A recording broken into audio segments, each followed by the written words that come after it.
I'd like to give you some explanation and understanding of how we calculate carbohydrate needs, and this information will be used in the assignment that you have for this week. There is a sample case study in your Moodle course, and then the assignment, of course, as well. And this information is just one component of that assignment, so I want you to have a good understanding of how we make these decisions about how much carbohydrates people need. So the general recommendation is a pretty big range, 45 to 65% of your diet coming from carbohydrate-rich foods. As you know from the previous information, we get carbohydrates from a lot of different foods, from grains, fruits, vegetables. We get even a little bit from dairy. It comes from a lot of our food sources. So about half of our diet is coming from carbohydrate-rich foods. But how do we make a recommendation about somewhere in that range? Why would somebody be at 45% and another at 65%? And there's a handful of different reasons that I might focus on. One being weight gain or loss.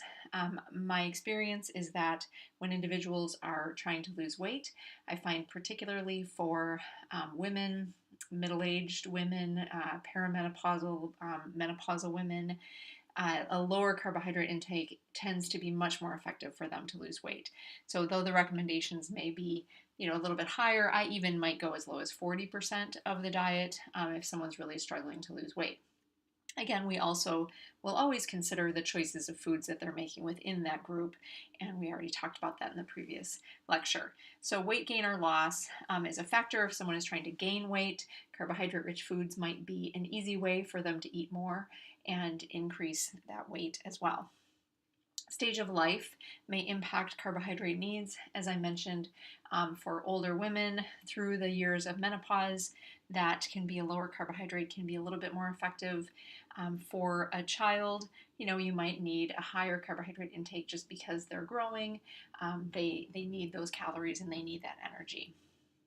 Physical activity, one of the most important, I would say, components that we'll be talking about in this class when we think about sports nutrition and physical activity is how do we get adequate carbohydrate intake in order to fuel exercise.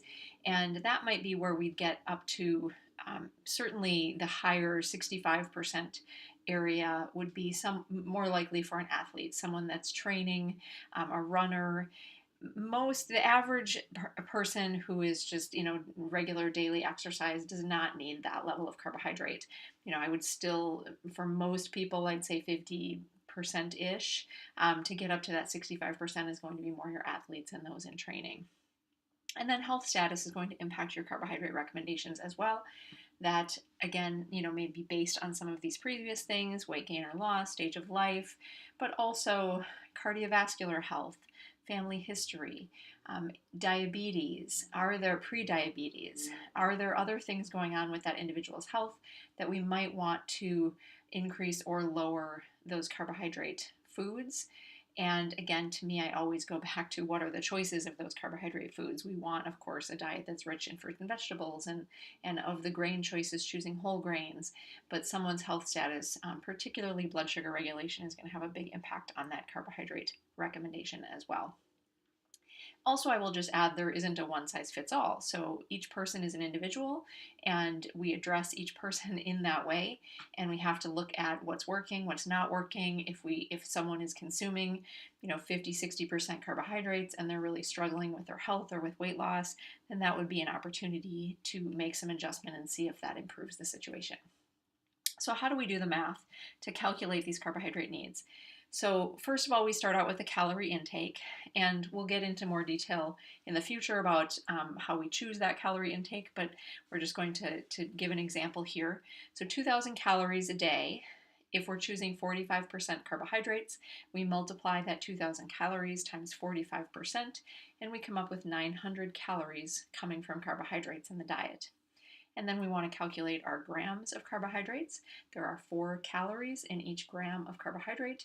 So we take our 900 calories, divide that by 4 grams, and come up with 225 grams of carbohydrates per day.